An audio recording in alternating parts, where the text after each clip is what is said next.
Hello साथियों, नमस्कार। आप सभी का स्वागत है आपके अपने channel P state CTET classes में। साथियों, बहुत दिन से सीटेट की कोई क्लास नहीं हो रही है आपकी क्लास में। उसका रीज़न ये रहा है कि अब आप सभी को पता है कि अभी बिहार में शिक्षक बहाली कहें, वहाँ के लोग बहाली कहते हैं, शिक्षक भर्ती कहें या टीचर वैकेंसी कहें, आ गई है। तो उससे अपडेट कंटिन्यूस देने में मैं व्यस्त रहा हूँ। बट आज इस वीडियो में सीटेट जुलाई 2023 में कुछ पॉजिटिव निगेटिव वर्ड लेकर आया हूँ। एक तरीके से कहीं ना कहीं ये आपको बूस्टअप करने का काम करेगा। जैसे ही क्वेश्चन आप पढ़ेंगे और ये वर्ड्स अगर आपको याद रह रहा है तो आप क्वेश्चन को कम से कम समय में कर ले जाएंगे। तो इस वीडियो में कुछ नकारात्मक शब्द हैं जिसको निगेटिव वर्ड्स कहते हैं, और कुछ सकारात्मक शब्द हैं जिसको पॉजिटिव वर्ड कहते हैं। तो आप समझिएगा कि जो ये अगर निगेटिव वर्ड आ रहा है क्वेश्चन में, तो वो क्वेश्चन का ऑप्शन क्या चूज करेंगे हम, मतलब वो क्वेश्चन ही गलत होगा, है ना। तो उसमें हमें आंसर सही चूज करना होगा, जो सही वाला है उसमें आंसर गलत चूज करना होगा। तो ये ध्यान से समझिएगा। कुछ नकारात्मक शब्द है, इस शब्द से ही आप पकड़ लेंगे कि ये चीज़ गलत बोल रहा है, क्वेश्चन में गलत कहा जा रहा है, और इसमें क्वेश्चन में ये चीज़ सही कहा जा रहा है। बच्चे को लेकर सीटेट में आपको पता ही है, बच्चे को केंद्र मान के क्वेश्चन होता है, बच्चे और टीचर को लेकर। तो आप समझिए कि पहला जो है जैसे किसी क्वेश्चन में कह रहा है कि एक कक्षा में बहुत सारे बच्चे हैं और एक बच्चा बदमाशी कर रहा है, तो हमें उसकी उपेक्षा करनी चाहिए। हमें उसकी उपेक्षा बिल्कुल नहीं करनी चाहिए। उपेक्षा का मतलब होता है इग्नोर। तो हमें बच्चे को इग्नोर नहीं करना है। ये निगेटिव वर्ड है, आप समझ गए होंगे। बच्चे को हम पढ़ा रहे हैं उच्च, मतलब बच्चे को सिर्फ इसीलिए पढ़ा रहे हैं कि बच्चा क्लास में नंबर अच्छा लाए। तो ये क्या मतलब है? कोई मतलब है इसका? बच्चा अच्छा नंबर ले आया, बच्चे का संपूर्ण विकास होना चाहिए, पूरा विकास होना चाहिए। तो ये उच्च अंक प्राप्ति हेतु शिक्षा नहीं होनी चाहिए। इग्नोर बच्चे को नहीं करना है आपको। तुलना कोई बच्चा पढ़ने में तेज है, कोई कमज़ोर है, तो क्या हम दोनों की तुलना करेंगे? बिल्कुल नहीं, तुलना भी नहीं करना है। ये सारे निगेटिव वर्ड हैं, नकारात्मक शब्द है। केवल, सिर्फ, सिवाय, मात्र, तो ये सारे निगेटिव, सब निगेटिव टैग। केवल इसीलिए पढ़ाना चाहिए, केवल इसीलिए करना चाहिए, सिवाय इसके सब सही है, मात्र, केवल यही करना चाहिए, नहीं, ये सारे निगेटिव वर्ड। क्वेश्चन में कह रहा है कि बच्चे को केवल हम इसलिए पढ़ाएं ताकि उसको नौकरी मिल जाए, शिक्षा के उद्देश्य के लिए, तो मतलब उसको नौकरी पैसे के लिए, तो ये गलत हो जाएगा। मानकृत शिक्षा गलत वर्ड ही है। कलन विधि गलत, प्योर गलत। अनुशासन, मतलब बच्चों को एकदम अनुशासन में ही रख के नहीं, खेल खेल में भी पढ़ाना है आपको, संगीत के माध्यम से पढ़ाना है, कॉमेडी करके, जितनी भी विधि है सबका विधि करना है, संपूर्ण विकास करना है बच्चे को, अनुशासन नहीं।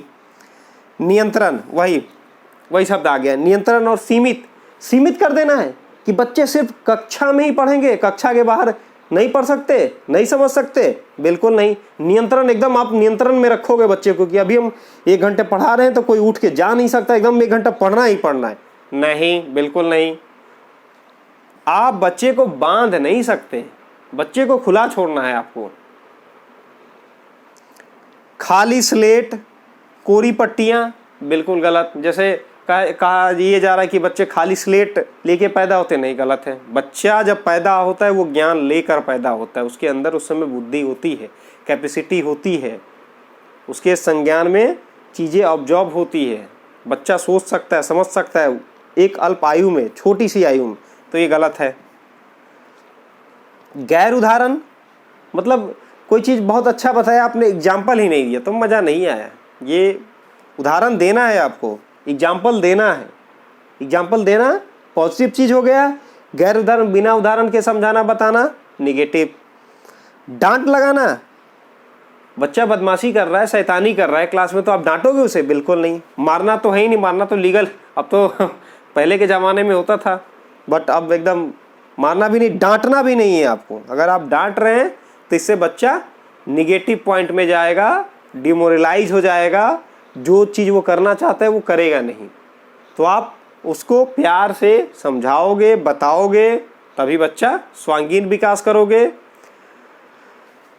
तो ये तो रहा आप लोगों का निगेटिव शब्द जो बिल्कुल हमें नहीं करना। अगर ऐसा आ रहा है तो मतलब समझ जाइए कि ये नॉट वाला क्वेश्चन है, गलत है ये। ठीक है, अब बात करते हैं सकारात्मक शब्द। सकारात्मक का मतलब होता है पॉजिटिव, ये बढ़ावा देना चाहिए इसके थ्रू। ठीक है, जैसे जिज्ञासा को बढ़ावा देना, बच्चे के अंदर जिज्ञासा है, जैसे बच्चा बार बार क्वेश्चन पूछ रहा है आपसे, तो आप उसको और जिज्ञासा दो कि बच्चा और पूछे और आपसे क्वायरी करे, तो आप और अच्छा बता पाओगे और बच्चा और अच्छे ढंग से समझ पाएगा, सीख पाएगा, पढ़ पाएगा, आगे बढ़ पाएगा। ठीक है साथियों, समझ में आ रहा है आप लोगों को? अब जैसे मान लीजिए आपकी ड्यूटी लग गई, आप टीचर बन गए सरकारी, ठीक है, और आप जा रहे हैं, उसके बाद किसी गांव देहात क्षेत्र में आपकी ड्यूटी होती है। उसके बाद बच्चा मान लीजिए वहाँ की मातृभाषा में बात कर रहा है, मान लीजिए अवधी अब में बच्चा बात कर रहा है कुछ भी, तो आप उसको उस भाषा में नहीं बात करोगे, आप बोलोगे उसको एकदम नहीं तुम हिंदी में बोलो स्कूल में। ऐसा नहीं है, बिल्कुल नहीं है। बच्चा जिस भाषा में समझना चाह रहा है उस भाषा में आपको समझाना है। ये एक अच्छे शिक्षक का गुण है, क्वालिटी है। तो आप समझ सकते हैं कि मातृभाषा में जो है, मातृभाषा को बढ़ावा देना चाहिए। हाँ, उसके साथ आप हिंदी को या इंग्लिश को, किसी भी भाषा को उसके साथ जोड़िए ताकि बच्चे को पता चल पाए।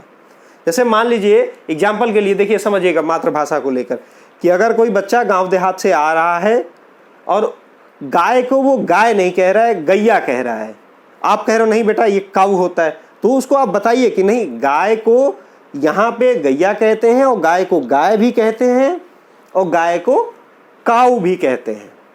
ठीक है, तो इस तरीके से आप समझ सकते हैं। जैसे गांव के बच्चे, आप लोग देखिए गांव का कोई अगर अभ्यर्थी रहा होगा तो गांव में कुत्ते को कुकुर भी कहते हैं, कुत्ता भी कहते हैं। तो अगर कोई बच्चा ये चीज़ कह रहा है तो उसको आप ये मत कहिए कि ये कहा नहीं जाता या फिर ये चीज़ होता ही नहीं है। उसको बताइए कि एक चीज़ के अनेक नाम है। मतलब अगर वो डॉग को कुत्ता कह रहा है या कुकुर कह रहा है तो बताओ, आपको बताना चाहिए, समझाना चाहिए कि हाँ, जो कुकुर है उसको हिंदी में कुत्ता कहते हैं, संस्कृत में जो भी शब्द है वो बताइए, आप हिंदी में बताइए, इंग्लिश में बताइए कि डॉग होता है DOG, डॉग, डॉग मतलब कुत्ता, और जो डॉग है वही कुकुर है। तो बच्चा कनेक्ट कर पाएगा अच्छे से उस चीज़ को कि अच्छा यही है, यही कुकुर है, यही कुत्ता है, यही डॉग है। इसका मतलब ये है कि बच्चे को मातृभाषा अगर आ रही तो मातृभाषा के साथ आप हिंदी भाषा को जोड़िए। मातृभाषा को एकदम ख़त्म नहीं करना है आपको। ठीक, तो कहने का मतलब ये है कि मातृभाषा को हमें लेकर चलना है। वही चीज़ फिर से आ गई बहुभाषिकता। बहुभाषिकता मतलब एक भाषा से और अलग की भाषा, सारी भाषाओं को आपको मर्ज करना है। क्योंकि एक स्कूल ही ऐसा क्षेत्र है, जैसे मान लीजिए कि पंजाब का लड़का कोई आ गया तो वो अपनी भाषा लेके आएगा, कोई बिहार का बच्चा आ गया तो वो अपनी भाषा लेकर आएगा, कोई हर जगह के अलग अलग बच्चे अपनी भाषा लेके आएंगे।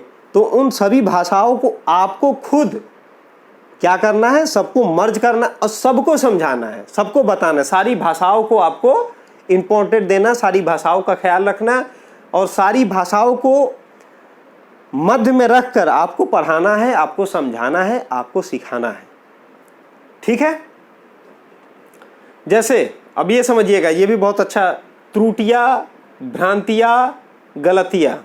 मतलब बच्चा अगर त्रुटि कर रहा है, गलती कर रहा है, भ्रांतियां मतलब उसके अंदर डाउट है, तो आपको ऐसे काम देने हैं कि बच्चे के अंदर गलती आए। गलती आएगा तो आप बताओगे तो कर करके सीखेगा। भ्रांति आ रही, बच्चा डाउटफुल में है, बच्चा संकोच कर रहा है, नहीं पूछ पा रहा है, तो आपको, या बच्चा पूछ रहा है बार बार आपसे आके, उसके डाउटफुल क्वेश्चन ला रहा है, तो आपको उसका सॉल्यूशन देना है, बता के, समझा के, जैसे भी करके। मारना डांटना नहीं है आपको, बिल्कुल प्यार से ही बच्चे को कहानी के माध्यम से सिखाइए, खेल खेल में सिखाइए। ठीक है, गीत गा कर सिखाइए, डांस करके सिखाइए, कैसे भी सिखाइए, मतलब पॉजिटिव तरीके से सिखाना है आपको। तो भ्रांतियाँ, गलतियाँ, ठीक है, त्रुटियां ये अगर ला रहा है बच्चा तो ये अच्छी चीज़ है, ये सकारात्मक चीज़ें हैं। वैसे ही संवेदनशील, ये भी पॉजिटिव चीज़ है आपका। लोकतांत्रिक, आप सभी को पता है कि हमारा देश क्या है, लोकतांत्रिक है। तो लोकतांत्रिक तरीके से आप पढ़ाएंगे या ऐसा क्वेश्चन अगर बच्चा ला रहा है तो उसको आपको सिखाना है, समझाना है। चर्चा समूह, जैसे कोई आपने टॉपिक दे दिया और 4-4 बच्चों या 5-5 बच्चों का समूह बना दिया, उसमें कहा आपने ये कहा कि हाँ एक एक करके आप लोगों को अपने अपने बात रखने। जैसे कोई भी कहानी है तो उसमें मान लीजिए 4 बच्चे हैं, तो सबको आप कहिए कि आपने क्या सीखा, बताइए बेटा आपने क्या सीखा। सब एक दूसरे को बताएंगे तो उससे क्या होगा, ज्ञान का आदान प्रदान होगा। जैसे कोई बच्चा 2 लाइन जान रहा है, कोई 3 लाइन जान रहा है, तो वो आपस में सीख पाएंगे, समूह में चर्चा करके सीख पाएंगे। तो ये पॉजिटिव वर्ड है, ये चीज़ करानी है, ये अच्छी चीज़ है। करके सीखना। हस्तपरक अनुभव, हस्तपरक का मतलब अपने हाथ से बच्चा करके सीख रहा है। करके सीखना, जैसे बच्चा मैथ का सवाल कर रहा है, गणित का सवाल कर रहा है, गलत कर दिया आपने, फिर दिया, फिर गलत किया, वो 10 बार चाहे 100 बार कितनी बार गलती करे, लेकिन अगर कर करके एक एक पॉइंट अगर वो सीख पा रहा है, एक एक लाइन में आगे बढ़ पा रहा है, तो अच्छी चीज़ है। मतलब करके सीखने पे हमें जोर देना है, हमें उसको बढ़ावा देना है, ये अच्छी चीज़ है। सर्वांगीण विकास, मतलब जैसा कि हमने बताया कि केवल बच्चे को आप गणित पढ़ा रहे हैं या गणित में एकदम अव्वल बना दिए, बाकी चीज़ में कमज़ोर है, तो नहीं, ये चीज़ नहीं। सर्वांगीण विकास का मतलब होता है सभी क्षेत्र में बच्चा गणित में भी सही रहे, विज्ञान में भी सही रहे, इंग्लिश में सही रहे, हिंदी में सही रहे, खेल कूद में सही रहे, संगीत में सही रहे। मतलब हर चीज़ में आपको टोटल ओवरऑल सारे डेवलपमेंट करने हैं। लैंगिक समानता, मतलब आपको मतभेद नहीं करना। अगर कोई महिला शिक्षिका है तो सिर्फ लड़कियों का फेवर करे, या पुरुष शिक्षक है तो सिर्फ लड़कों का फेवर करे, तो ये सरासर गलत है। ऐसा नहीं होना चाहिए, हमें लैंगिक समानता रखनी चाहिए, सबको बराबर रूप से देखना चाहिए, ठीक है। खेल खेल में सीखना या सिखाना अच्छी चीज़ है। बच्चे क्या है कि क्लास होते होते बच्चे बोर हो जाते हैं, तो बीच में आपको गैप देना चाहिए। गैप देंगे आप, बच्चे को खेल खेल में सिखाएंगे, तो ऐसे बच्चे का माइंड फ्रेश भी हो जाएगा, बच्चा खेल भी लेगा और उसके ऊपर लोड नहीं होगा। तो उम्मीद है साथियों, अगर हम ज़्यादा स्पीड में बता दिए हों तो आप इसको स्लो करके रिवाइज करके एक बार फिर से दोबारा देख लीजिएगा। और हमें उम्मीद है कि आप लोग ये नकारात्मक सकारात्मक शब्द सीख पाए होंगे। तो अगर इस वीडियो में इन सब से रिलेटेड कुछ चीज़ नहीं समझ में आई हो तो हमने ऊपर नंबर दे रखा है अपना, आप इस पर जो है व्हाट्सअप कर सकते हैं, पूछ सकते हैं। अगर कोई डाउट है तो उससे रिलेटेड हम दूसरी वीडियो ले आएंगे। और ये टैग शब्द है, मैं ऐसे एक और शब्द ले आऊँगा, उसको वीडियो में बताऊँगा आपको। तो कहीं ना कहीं जैसे आप थ्योरी कर लेंगे, क्वेश्चन करेंगे, तो ये शब्द अगर आप एक बार माइंड में रहेगा तो क्वेश्चन को स्पीड में कम टाइम में कर क्वेश्चन। तो देखिए, आपने अगर पढ़ाई अच्छे से कर ली, आप प्रैक्टिस सेट भी कर रहे हैं, लेकिन ये चीज़ अगर बार बार प्रैक्टिस करेंगे तो आपको खुद ही ये टैग वर्ड्स आ जाएगा। लेकिन जो नए अभ्यर्थी हैं, नए सीटेट लोग देने जा रहे हैं जो अभ्यर्थी, उनके लिए ये रामबाण का काम करेगा ये टैग शब्द। इस शब्द से वो क्वेश्चन को जल्दी से जल्दी सॉल्व कर लेंगे, ठीक है। तो इस वीडियो में इतना ही साथियों, नमस्कार, धन्यवाद। एक चीज़ और कहूँगा, मैं किसी वीडियो में कहा नहीं हूँ, आप लोग इस चैनल को लाइक सब्सक्राइब जरूर करें। मैं किसी वीडियो में अपने नहीं कहा हूँ, लेकिन इस वीडियो में मैं कह रहा हूँ कि प्लीज़ लाइक सब्सक्राइब करें अगर अच्छा लगता है आपको तो। धन्यवाद।